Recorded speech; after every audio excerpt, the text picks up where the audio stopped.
അതുകൊണ്ട് ദയവായി എല്ലാവരും സിനിമയിൽ വിളിക്കും പ്ലീസ്. അല്ല, ഞാനങ്ങനെ ഫോക്കസ് ചെയ്തിട്ട് കാര്യമില്ല, ആരെങ്കിലും സിനിമയിൽ വിളിക്കണ്ടേ. പണ്ട് മുതലേ ഈ സിനിമ ഫോക്കസ് ചെയ്യണമെന്നൊക്കെ ആഗ്രഹമുണ്ട്, പക്ഷേ സിനിമ അങ്ങനെ വരാറില്ല, സിനിമയിൽ ആരും വിളിക്കാറില്ല എന്നുള്ളതാണ് സത്യം. മൂന്നാം നൊമ്പരം ഒരു കുഞ്ഞ് ഡിവോഷണൽ സിനിമയാണ്. ഈ സിനിമയെക്കുറിച്ച് പറയുകയാണെന്നുണ്ടെങ്കിൽ എല്ലാവർക്കും, കൂടുതൽ ക്രിസ്ത്യൻസിന് അറിയാവുന്ന ഒരു കഥയായിരിക്കാം. അതിനകത്ത് യേശുദേവന് 12-ാം വയസ്സിൽ കാണാതാകുന്നത് മുതൽ കണ്ടെത്തുന്നത് വരെയുള്ള ഒരു സിനിമയുടെ കണ്ടൻ്റാണ് പറയുന്നതെങ്കിലും അതിനു മുമ്പ് യോസേപ്പ് പിതാവും മറിയവും കണ്ടുമുട്ടുന്നത് മുതലുള്ള കഥയും കൂടെ പറയുന്നുണ്ട്. അതിനകത്ത് യോസേപ്പ് പിതാവിൻ്റെ ക്യാരക്ടറാണ് ഞാൻ ചെയ്യുന്നത്. ധന്യ മേരി വർഗീസാണ് മാതാവായിട്ട് ചെയ്യുന്നത്. പിന്നെ ദിനേശ് പണിക്കരുണ്ട്, ക്രിസ് വേണുഗോപാലുണ്ട്, പിന്നെ ഗീതാ ഗോവിന്ദത്തിൽ എൻ്റെ അനിയനായിട്ട് അഭിനയിച്ച ദേവുണ്ട്. അപ്പോൾ അങ്ങനെ ഒരു ചെറിയൊരു കുഞ്ഞു പടമായിട്ട് ഇത് കൺസിഡർ ചെയ്ത് എല്ലാവരും കാണണം. ഇത് യേശുദേവൻ്റെ കഥയാണ് പറയുന്നതെങ്കിലും ഇതൊരു വലിയ ക്യാൻവാസിൽ പറയുന്നൊരു കഥയല്ല. ഇതൊരു ചെറിയ ക്യാൻവാസിൽ പറയുന്ന ഒരു നമ്മുടെ സൗത്ത് ഇന്ത്യയിൽ ഷൂട്ട് ചെയ്ത ഒരു സിനിമയായിട്ട് ഇതിനെ കൺസിഡർ ചെയ്യുക. ഇതിൻ്റെ കൂടുതൽ ഭാഗങ്ങൾ നമ്മൾ ബാംഗ്ലൂരാണ് ഷൂട്ട് ചെയ്തിരിക്കുന്നത്. കൂടുതലും ബാംഗ്ലൂരുള്ള മലയാളീസ്, കുറേ പുതിയ ആൾക്കാരാണ് ഇതിനകത്ത് അഭിനയിച്ചിരിക്കുന്നത്. അതിനകത്ത് കഴിവുള്ള ഒരുപാട് പേരുണ്ട്. പ്രൊഡ്യൂസ് ചെയ്തിരിക്കുന്നത് ജിജി സാറാണ്. പിന്നെ ഇത് ഡയറക്റ്റ് ചെയ്യുക, എഴുതുക, അല്ലെങ്കിൽ മേക്കപ്പ്, കോസ്റ്റ്യൂം എല്ലാം ചെയ്തിരിക്കുന്നത് ജോഷി സാറാണ്. ജോഷി സാർ വലിയ ജോഷി സാറല്ല, ഞങ്ങളുടെ കുഞ്ഞ് ജോഷി സാറാണ്. അപ്പോൾ അതൊരു കുഞ്ഞ് സിനിമയാണെന്നുണ്ടെങ്കിലും ഇതൊരു ക്രിസ്ത്യൻ ഡിവോഷണൽ സിനിമയാണെങ്കിലും ഇതെല്ലാവർക്കും ഇഷ്ടപ്പെടുന്ന രീതിയിലാണ് ഈ സിനിമ ചിട്ടപ്പെടുത്തിയിരിക്കുന്നത്.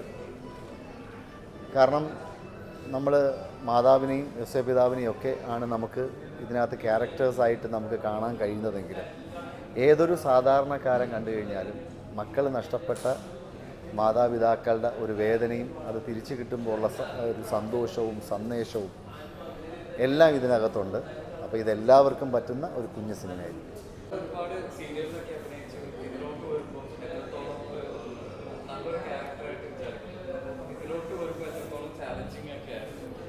തീർച്ചയായിട്ടും ചാലഞ്ചിങ് ആണ്. കാരണം അതെ ശരിക്കും എന്നെ സംബന്ധിച്ചിടത്തോളം എനിക്ക് ഭയങ്കര ചാലഞ്ചിങ് ആണെന്ന് പറയാൻ കാരണം എനിക്കിതിൻ്റെ കഥ കൃത്യമായി എനിക്കറിയില്ലായിരുന്നു.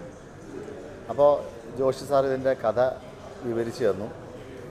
അതുപോലെ തന്നെ ഞാൻ സീരിയലിൽ ചെയ്തിട്ടുള്ള കഥാപാത്രങ്ങളാണെന്നുണ്ടെങ്കിൽ ഞാൻ കൃഷ്ണനായിട്ടും അർജുനനായിട്ടും അല്ലെങ്കിൽ പഴയ കാലത്തുള്ള ഹിന്ദു രാജാക്കന്മാരുടെ കഥകളും കൂടുതലും സീരിയൽസിൽ അങ്ങനെയാണ് വരുന്നത്. ഞാൻ മാതാവിലൊക്കെ ചെയ്തിട്ടുണ്ടെന്നുണ്ടെങ്കിലും മാതാവിലൊക്കെ ഒരു നമ്മുടെ ഇന്നത്തെ കാലഘട്ടത്തിൽ വരുന്ന രീതിയിലുള്ള കഥാപാത്രങ്ങളാണ് മാതാവിലൊക്കെ ചെയ്തിട്ടുള്ളത്. അപ്പോൾ ഇതിലോട്ട് വന്നപ്പോൾ ഇത്തരം ഒരു കോസ്റ്റ്യൂം, മേക്കപ്പ് ഇതൊക്കെ ശരിക്കും പറഞ്ഞാൽ എനിക്കൊരു പുതിയ അനുഭവമാണ്. പിന്നെ നമ്മൾ പാഷൻ ഓഫ് ക്രൈസ്റ്റൊക്കെ നമ്മൾ കണ്ടിട്ടുണ്ടെന്നുണ്ടെങ്കിലും അതിനകത്തൊന്നും നമുക്ക് റെഫർ ചെയ്ത് ചെയ്യാൻ പറ്റുന്ന രീതിയിലല്ല ഇതിൻ്റെ കഥാപാത്രം. ഇതിൻ്റെ കഥാപാത്രം ഈ യോസേപ്പ് പിതാവായിട്ടുള്ള കഥാപാത്രം വേറൊരു രീതിയിലായിട്ട് വളരെ സൈലൻ്റായിട്ട് ഒരു യഥാർത്ഥ പിതാവ്, നമ്മുടെ ഇന്ന സമൂഹത്തിൽ ജീവിച്ചിരിക്കുന്ന ഒരു ഒരു ഒരു അച്ഛൻ്റെ വേദനയൊക്കെ ഉൾക്കൊള്ളുന്ന ഒരു ക്യാരക്ടറാണ്. അത് പെട്ടെന്ന് നമുക്ക് കിട്ടുമെങ്കിലും നമുക്ക് ഇന്നത്തെ കാലഘട്ടത്തിനനുസരിച്ച് ഈ കഥാപാത്രം നമുക്ക് ചെയ്യാൻ സാധിക്കില്ല.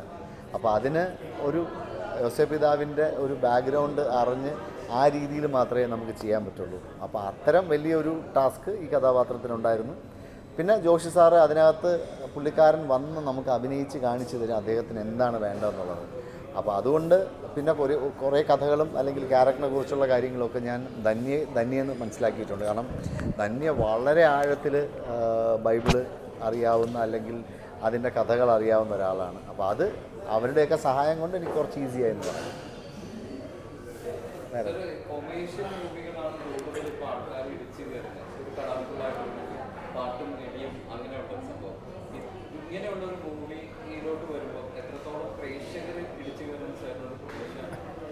പ്രേക്ഷകർ ഇടിച്ചു കയറും എന്നുള്ള ഒരു സാധനമേ നമുക്ക് വിടാം. ഇത് അങ്ങനെ പ്രേക്ഷകർ ഇടിച്ചു കയറി വന്ന് കാണുന്ന ഒരു സിനിമ ആയിരിക്കില്ല.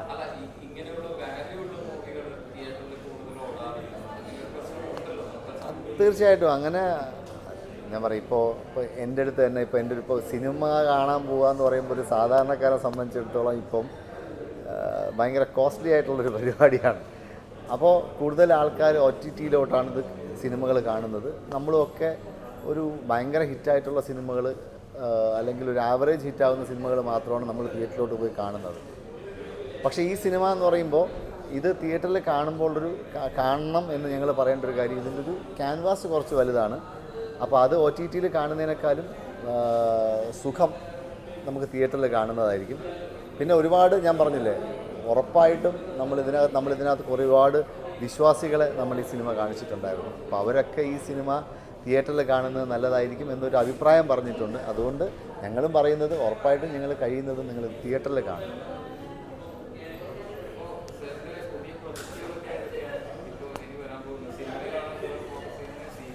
അല്ല, ഞാനങ്ങനെ ഫോക്കസ് ചെയ്തിട്ട് കാര്യമില്ല, ആരെങ്കിലും സിനിമയിൽ വിളിക്കണ്ടേ. അപ്പോൾ അതിനുണ്ട് എൻ്റെ ഫോക്കസ് എന്ന് പറയുന്നത് പണ്ട് മുതലേ ഈ സിനിമ ഫോക്കസ് ചെയ്യണമെന്നൊക്കെ ആഗ്രഹമുണ്ട്. പക്ഷേ സിനിമ അങ്ങനെ വരാറില്ല, സിനിമയിൽ ആരും വിളിക്കാറില്ല എന്നുള്ളതാണ് സത്യം. ഈ ഒരു സിനിമ വളരെ ആക്സിഡൻ്റലി എനിക്ക് വന്ന് ഭവിച്ചൊരു ഭാഗ്യമാണ്. എന്തായാലും ഇനിയിപ്പോൾ ഫോക്കസ് എന്ന് പറയുന്നത് എപ്പോഴും എനിക്ക് സിനിമയിൽ ഫോക്കസ് ചെയ്യണമെന്നൊക്കെയുണ്ട്. അപ്പോൾ ആരെങ്കിലും വിളിച്ച് ഒരു നല്ലൊരു കഥാപാത്രം തന്നു കഴിഞ്ഞാൽ സിനിമയിലോട്ട് ഫോക്കസ് ചെയ്യണമെന്ന് വലിയ ആഗ്രഹമുണ്ട്. സീരിയലും ഇപ്പോൾ ഗീതാ ഗോവിന്ദം ചെയ്തുകൊണ്ടിരുന്ന സീരിയൽ കഴിഞ്ഞിട്ട് ഇപ്പോൾ 2 മാസമായി. പുതിയ സീരിയലുകൾ ഒരുപാട് ചർച്ച ചെയ്യുന്നുണ്ട്, സംസാരിക്കുന്നുണ്ട്. നമുക്കും കൂടെ ഇഷ്ടപ്പെടുന്നൊരു കഥാപാത്രമാവണം. പിന്നെ ഇപ്പോൾ എല്ലാം സീരിയലിൽ അറിയാമല്ലോ, എല്ലാം ഈ പറയുന്ന പോലെ ചെറിയ പിള്ളേരുടെ പ്രണയ കഥ പറയുന്ന സിനിമകളാണ് കൂടുതലും. അപ്പോൾ നമുക്ക് പറ്റുന്നൊരു കഥാപാത്രം വരണം. എന്നെ സംബന്ധിച്ചിടത്തോളം എനിക്ക് ഇഷ്ടപ്പെടുന്നൊരു കഥാപാത്രം വരണം. അതുവരെ ഞാൻ വെയിറ്റ് ചെയ്യാനാണ് എൻ്റെ തീരുമാനം. തീർച്ചയായിട്ടും സീരിയലിൽ അഭിനയിക്കുന്നത് കൊണ്ട് സിനിമ ഒരു പ്രശ്നം തന്നെയാണ്. അവർ പറയുന്നതിനകത്ത് തെറ്റൊന്നുമില്ല. കാരണം എന്നും വീട്ടിൽ കാണുന്ന ആൾക്കാരെ നമുക്ക് തിയേറ്ററിൽ പോയി കാണേണ്ട കാര്യമില്ലല്ലോ എന്നുള്ളതാണ് അവരുടെ വാദം. പക്ഷേ നമ്മുടെ വാദം പറയുന്നത് എന്നാരും നായകനായിട്ടൊന്ന് വിളിക്കണം, നല്ല ക്യാരക്ടർ റോൾസ് തന്നാൽ മതി. അപ്പോൾ അത്തരം ക്യാരക്ടർ റോൾസിന് ഇന്ന് സ്പേസ് ഉണ്ട്. ഇന്നിപ്പോൾ ഒരുപാട് പുതിയ ആൾക്കാർ അക്സെപ്റ്റ് ചെയ്യുന്നുണ്ട്. അല്ലെങ്കിൽ താരങ്ങൾ മാത്രമുള്ളൊരു സിനിമയല്ല ഇന്ന് തിയേറ്ററിൽ ഓടുന്നത്.